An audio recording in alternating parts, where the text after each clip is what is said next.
Soaking Gladiolus before planting.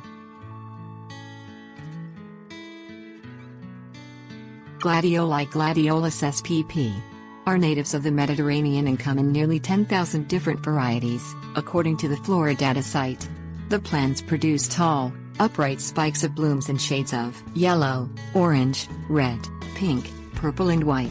The blooms can also be bicolored. Soaking gladiolus prior to planting helps in rapid germination.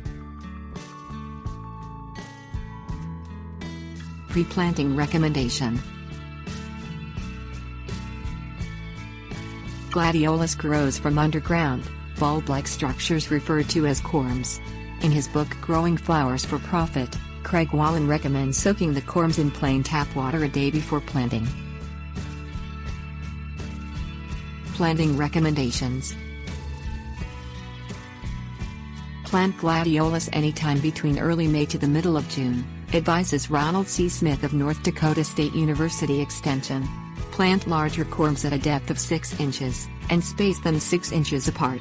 Plant medium-size corms 4 to 5 inches deep, and space them 3 to 4 inches apart. Plant smaller corms at a depth of 3 inches with 2 inches between each. Cultural requirements. Gladioli grow well in areas of full sun to partial shade and in a well-drained, fertile ground. The flowers are hardy in USDA Zone 7 to 10 and are not winter hardy in areas where the ground freezes.